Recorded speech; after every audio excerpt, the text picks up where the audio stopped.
If you love houseplants, and we're joking that the houseplant lady is the new cat lady these days, if that's you, no judgment, we celebrate it. And you've probably noticed there are some really cool pots on the market, but they can get really pricey, nearly 100 bucks, for example, for this Anthropology textured pot. But you can get this same feel for just a few bucks if you make your own.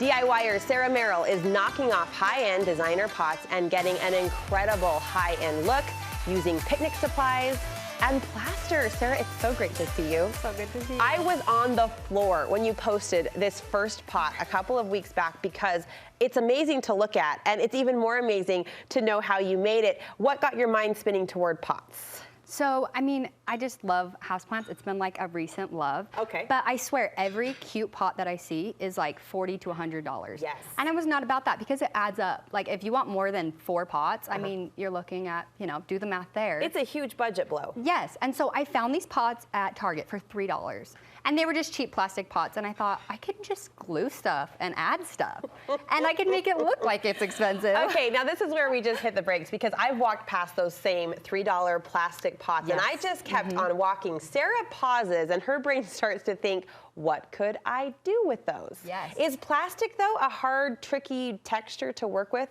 No, because hot glue sticks to it. Okay. Easy, and it sticks hard.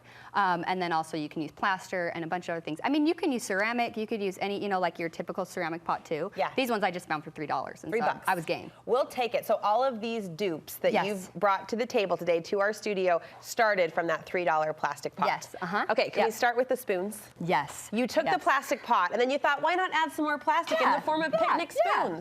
Yeah, so these were actually recycled spoons, the ones that I used on this pot from a big soup party we had at my house. And so I just used all the spoons. You break them, and you start stacking them on there. I flipped it upside down, and then you just kind of layer them on there. No, break them. You're just snapping them? Yeah, I mean, I think for this one, I used a wire cutter, but then I tried it, and you can totally just snap them yourself. I was going to say, I mean, it kind of flies, well, so way careful. more satisfying to break a spoon over your knee, right? Yes, Don't even need the knee. And then you flip the pot upside down. And then you glue them with hot glue. And layering then you, from the top down? Yeah, so I flip it upside down, and I go from the base of the pot all the way to the top. Yeah. And then you just add plaster so that it kind of, makes that texture look like part of the pot. And then there you go. Spray paint it any color you want. And I used a textured spray paint on this one, but you really can do any color texture that you want with spray paint. And plaster, is that gloves on hand, just smearing it up and down? And it's so fun. It's like playing in the mud. Let's do more of that. Let's do more of that. Let's do more of that. And I'm sorry, the paint you said you used? It's just like a textured spray from Home Depot. Okay. But you can use any. If you want to go like a white gloss, if you want to go, I mean, you really can do anything you want as a finish. Can I say, since the spoons are recycled, are we coming in under like 10 bucks? Oh, so cheap. That's amazing for the paint too. Yeah. I mean, plaster might pop you to 12 to 15. Right. I mean, and if you get a little, you can get like a little thing at Home Depot or at Walmart for way cheaper. Okay, So, love that. That's makeover number one. What did you do with this guy? So this one I found as, it's an Anthropology dupe. It's a little different than the Anthropology ones that you guys saw just barely, but this one was so easy too. I got them these little beads from Walmart, and you just glue them on there and then use that same plaster. Like the wood beads? Yes. Okay, yep. Glue them on with hot glue, then you use the plaster, and then again, finish it with whatever you want. This one I did a textured, like beige spray paint. I was going to ask, because the texture between the spoon pot and the wooden knob pot, those are terrible names. Please name them something lovelier later. But the texture is very, very different. So does that come from the plaster treatment or from the paint? Yeah, from plaster and paint. They're both a little different. How are you getting this so chunky and you just slap it on there. You're just a little bit less careful. With the spoon one, I kind of took a cloth after and made sure it was kind of smooth so that you could still see the texture of the spoons. This one I was a little bit more sloppy because the Anthropology one was a little more sloppy. Yeah. And so this is playing with the mud. This is flinging the mud. Yeah, there you go. Right? There you go. Yep. Look Toddler to elementary school. This is amazing. And I've seen the Anthropology ones in person, and I'm just saying this is darn good. This is really, really good. Thank you. And how much would you say total cost? Gosh, that one probably under 10 bucks, especially if you're using the same jar of spackle for all of these, you're under 10 bucks. Love it. Are you adding drainage to these? So these actually, the $3 pots from Target come with drainage.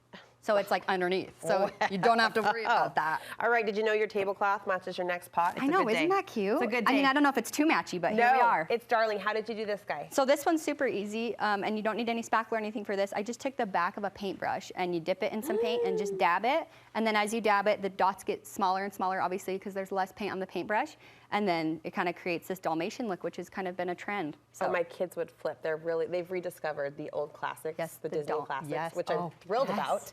So 101 was the hit of the week Love 2 weeks ago. That is so cool. So so the big dots, lots of paint, the little dots, less paint. Yep, you just keep going, you know. Oh my gosh. Slowly, there's less and less. It reminds me of the toll painting days. I'm going beyond when you were born, but I used to sit with my mom and we'd do crafts just like this, flicking the paint with the toothbrush. Oh, yes, using I the just end use of that. the toothbrush to do dots like this. Yep. Much cooler, chicer, more modern application here. I love that one. Is that your fave?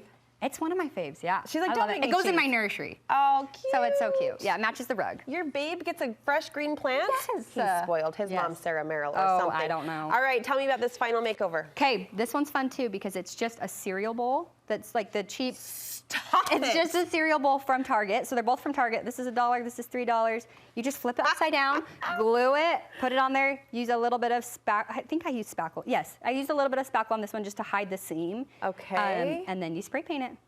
Oh my goodness. That's it. They really are so easy. Spray paint to plastic, does that take well enough when you have the Yes. texture of the plaster in between? It does, yeah, And I mean, spackle's not an adhesive, so on the other ones where you're adding stuff to it, you'll want to use an adhesive, but on this one, it holds well enough. And you're not really interacting with the pot, right? You're not like touching it all the time, so it holds. It's good. Sarah, these are amazing. Thank You're you. amazing. We love to see what comes out of this beautiful brain, and you can clue in to her projects beyond just today's show by following you on Instagram. How do we connect? At Sarah Flips It. I'm really active on Instagram, and I'll show all my tips and tricks, and I got lots of stuff coming. Did I see you published an ebook? Yes. That's for fantastic. furniture flipping. And then I also have my mirrors, and there's just lots of different things on there. She's multi-talented, which is one of the reasons we love her. She's nice too. We'll throw that out there. These are fantastic. Thank you. Favorite. You got to pick a favorite. Okay. I really love this one. I'm Do not gonna you? lie. Kind I of the really do. minimalist, simple guy? I mean, I think it's for everyone. Okay. Some of these are a little more funky, but I think this one can go in anyone's house. I'm going to vote dots for you? the aesthetic appeal, but the Okay. spoon technique, knocked my socks pretty off. fun. We It's love pretty them all. fun. All right, thanks, Sarah. Thanks.